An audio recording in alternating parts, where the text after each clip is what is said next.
Welcome to the deep dive. We are taking the plunge today into the dark, really twisty world of deception, and the source material we've gathered presents this incredible contrast. It really does. On one hand, you have the blood-soaked silks and just outrageous opulence of 17th century royal courts, a world where personal intrigue could decide national policy. And on the other hand, cold, technical cybercrime. Psychological abuse, handbooks, and, incredibly complex legal statutes. It's a stunning juxtaposition. It is. Our sources today span nearly 4 centuries. We're going from sensational historical gossip, Renaissance spycraft, all the way through to modern psychological abuse patterns and high-stakes criminal law. But the thread connecting them is the manipulation. Exactly. The fundamental mechanisms of control, of deception, they're shockingly constant. The tools change. A poison pen becomes a phishing email, but the target is always the same, the human mind. So what's the mission for you, the listener, today? We have a lot of ground to cover. The goal is to give you a kind of decoder ring. We're blending history and applied psychology. We want to show you the specific mechanics of deception, how a courtier used them to poison a rival in 1613. And how a romance scammer uses those identical tactics to steal $1 billion today. That's it. We're connecting this high-stakes history with legal frameworks to help you spot the con, no matter the context. Because at the end of the day, the human factors just never go out of date. That sounds like a powerful toolkit. Okay, let's unpack those and let's start with history. Because really, nothing beats the sheer drama of a royal court scandal. Oh, absolutely. These weren't just personal spats or, affairs. These relationships and the lies around them, they directly impacted state power. When things went wrong, the stakes were literally life and death. That's precisely right. In the Jacobean court, your favor with the king, that was your political currency. You lose that, you lose everything. And the gold standard for this kind of sordid political chaos has to be the Overbury scandal. Okay, so set the scene for us. Who were the key players? Well, this all revolves around King James I's favorite, a man named Robert Carr. Carr had immense power. He was eventually named the Earl of Somerset. And he wanted to marry Frances Howard. Right, but there was a problem. Frances was already married to the Earl of Essex. So to marry Carr, they needed a very difficult, very high-profile annulment. And the one person who vehemently opposed this plan was Thomas Overbury, who was Carr's indispensable advisor. His right-hand man. So because of that opposition, Overbury ends up in the Tower of London. How did they manage that? He was maneuvered into refusing a diplomatic post abroad, which was interpreted as disobeying a direct royal order. That landed him in the Tower, conveniently clearing the way for Carr's marriage to Frances. And while Overbury was in prison, he was poisoned, died in 1613. The whole crime wasn't really uncovered until years later, when Frances and Carr were implicated and put on trial. And here's where this personal scandal just spirals into a national crisis, right? It involves faith, the monarch's credibility. The annulment proceedings themselves are just bizarre. Beyond bizarre. For the annulment to be granted, the Earl of Essex had to prove impotence. But, and this is the crucial part, he had to prove he was impotent only for Frances. Exactly. He claimed he had found an ability of body to know any other woman, so the only conclusion the court would accept wasn't simple incompatibility. It had to be malicious spiritual interference. Witchcraft. The assumption was witchcraft. Francis was accused of bewitching his capabilities. It was. And the moment witchcraft entered the picture, the scandal immediately linked up to these paranoid fears of a popish plot. The whole affair just undermined King James's reputation for impartial justice. Especially when he let them off the hook later. It showed the terrifying power of personal deception to destabilize an entire government. And you see that kind of manufactured chaos for political gain over and over. A little later with Mary, Queen of Scots, for instance. That's another perfect example. Her husband, Lord Darnley, died when his lodging, the Kirkhofield Abbey, exploded in 1567. But his body was found outside. Outside, physically unharmed. So he was smothered, not killed by the blast. Someone engineered the scene. To create suspicion. Precisely. It immediately cast suspicion on Mary and her suspected lover, the Earl of Bothwell. The explosion plus the smothering made it incredibly murky, incredibly damaging, and it gave her rivals the perfect political leverage to accuse her. It created a narrative of guilt, whether the facts were there or not. Because the chaos and suspicion are often the point. You don't need proof, you just need that emotional turmoil. And it never really ends, does it? Even with Queen Victoria and John Brown, that unusually close bond led to all this gossip and rumors of a secret marriage. a pattern holds.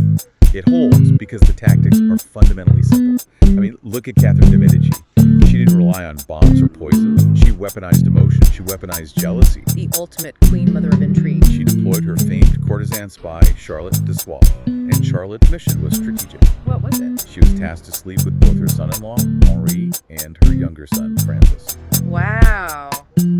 That's high-stakes triangulation. What kind of leverage did that give Catherine? Immense leverage. I mean, Henri's wife complained in a letter that Charlotte treated the two men in such a way that they became extremely jealous of each other. So much so that they forgot their ambitions, their duties, and their plans. So control achieved just by manufacturing jealousy. Purely emotional distraction. It cost nothing but emotional capital. It's fascinating. Whether it's a 16th century courtesan or a modern online scammer, the foundation is the same. Make the target feel some extreme emotion, love, jealousy, obligation to hijack their rational thinking.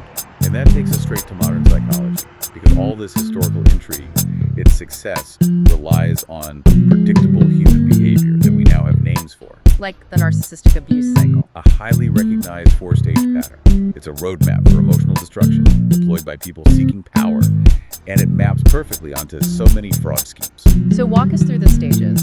It starts with idealization. We often call it love bombing. This is just excessive praise, excessive attention, fast-tracking the relationship to create that instant, intense emotional bond. The soulmate syndrome. That's the one. They create a feeling of unique connection that makes it very, very difficult for the victim to see the flaws that come later. You're hooked in by feeling singularly special. And then the rug gets pulled. Then comes devaluation. The shift happens. The manipulator feels secure, or maybe the victim displeases them in some way, and suddenly the target is criticized, put down, emotionally abandoned. Which just makes the victim try harder to get back to that idealization phase. Precisely. And if the victim tries to leave, we enter the discard phase. The abuser leaves or pushes them away, often with shocking intensity. The cycle doesn't end. It repeats with the Hoover phase. After the vacuum cleaner, yes. This is the attempt to pull the victim back in. They'll shower them with temporary affection, apologies, promises, just enough to restart the cycle. The goal is always power and control. I can see how Catherine de Medici's strategy fits right in. Love bombing the princes with Charlotte, then creating jealousy, the devaluation to keep them distracted. But abuse isn't always so overtly aggressive. Sometimes it masks itself as care. The covert danger. Right. These are the sneaky behaviors that deceive the target into thinking the manipulator cares, but they're really just undermining their agency. One key tactic is excessive helpfulness. Offering help without being asked. Or just taking over tasks you've always done yourself. On the surface, it sounds thoughtful, but covertly, it suggests you're less confident, that you need them. It fosters dependence. And something like protectiveness can be used the same way. Absolutely. It's used as a pretense for control. The abuser will steer you away from friends, family, or opportunities, but under the guise of, I'm just doing what's best for you, and really they're just eliminating rivals for your attention. And the ultimate psychological weapon for undermining reality itself has to be gaslighting. Oh, it's a treacherous, disabling form of manipulation. It's designed to make you doubt your own memory, your own sanity, your perceptions. They use it to avoid being confronted, to shift responsibility. It does not have to change their toxic behavior. Exactly. The verbal weapons are subtle but devastating. Yeah. Guilt, blaming, lying, denying, feigning complete innocence. The who defense. Right. Or just total evasiveness. For example, you bring up a specific documented time they shouted at you, and they'll respond, what are you talking about? I always listen to you. I have no idea what you mean.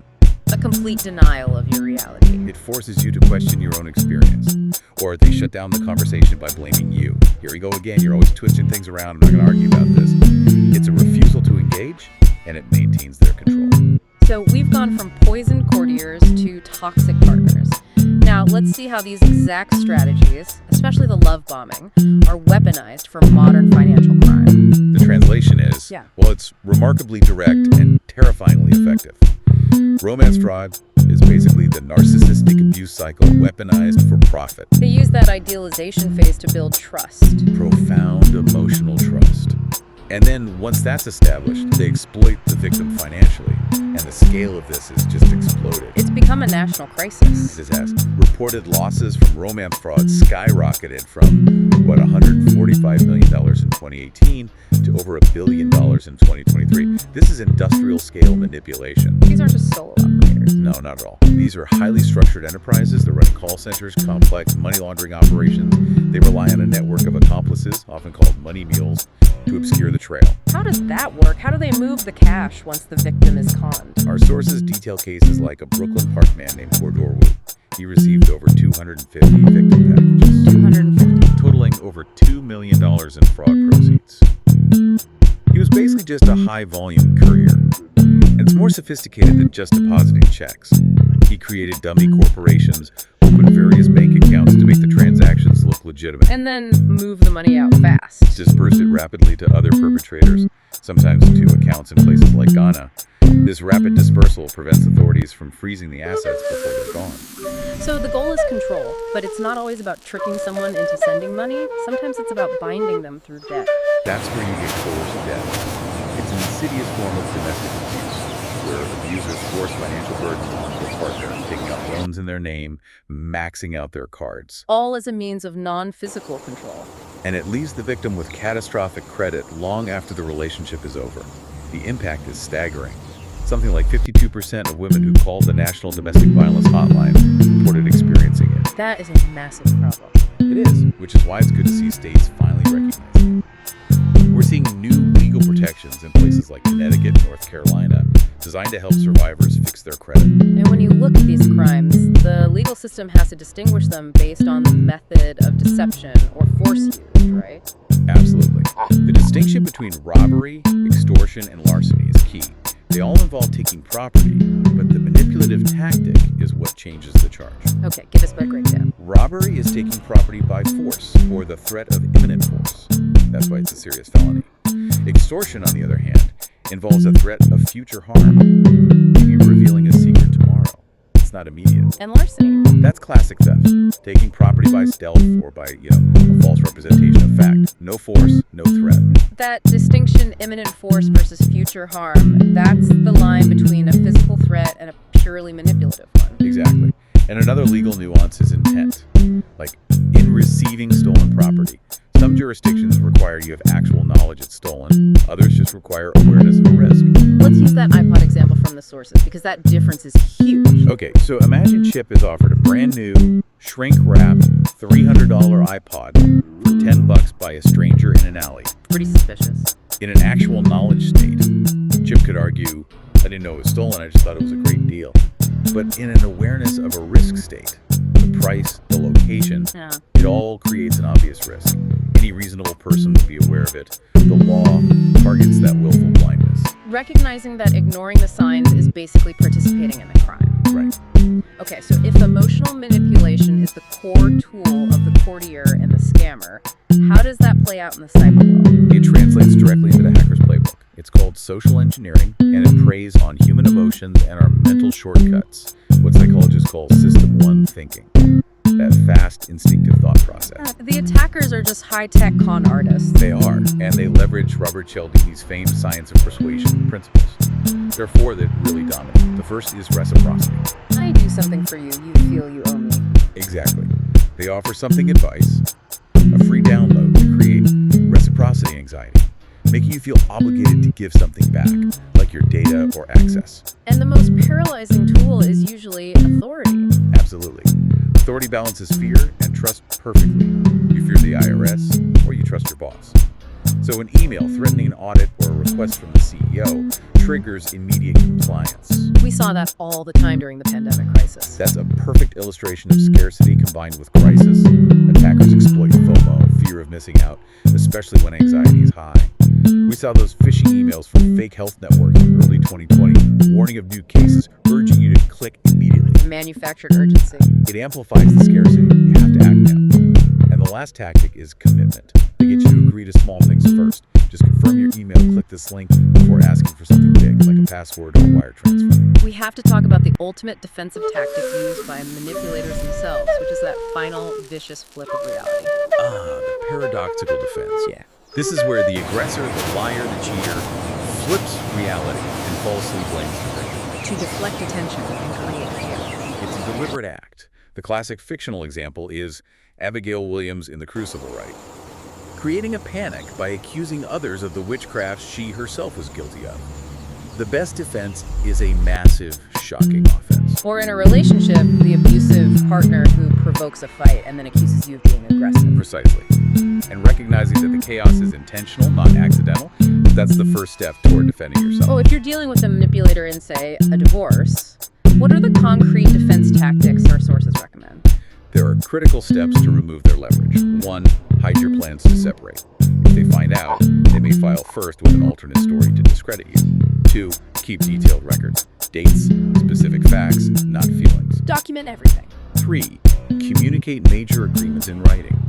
Verbal promises will be broken and denied. And crucially, create separate finances immediately to remove monetary leverage. Money is often the ultimate coercive tool. That's the personal security mindset. What about digital security in the corporate world? It's the same principle. You have to foster a security mindset. Think like an attacker. While technology like multi-factor authentication is key, the main barrier is behavioral change. Companies have to make it simple and non-punitive for employees to report suspicious emails. Because if you get in trouble for reporting something, you'll just stop reporting. And the attack succeeds. It exploits that fear of consequences. So, looking across centuries, from King James's court to a massive online scam, the attack is always aimed at the same thing. Our fast, instinctive, System 1 thinking. The vulnerability is consistent because the human condition is consistent. Jealousy, obligation, fear, manufactured trust. The manipulation pulls the same emotional levers to bypass our rationality. It's an incredible journey, from poisoned rivals to billion-dollar online scams, and it's all united by that one thread: exploiting trust. And that leads to a really profound legal concept that defines the modern harm of this. It's called the right to control theory of fraud. What does that mean? It suggests that deceiving someone to deprive them of the information they need to make their own discretionary economic decisions is a fundamental harm. It's not just stealing money, it's stealing their property interest in controlling their own assets. That is powerful. The harm isn't just the loss of money, but the loss of your agency, your self-determination. Exactly. So, as you reflect on this deep dive, consider this final thought. How much of manipulation, historical or modern, is fundamentally about stealing the victim's right to control their own actions, their choices, their reality? If deception is theft of agency, how can you proactively guard that right in your own life? By slowing down, by checking the facts. A question worth mulling over long after this deep dive is complete. Thank you for joining us. We'll see you next time.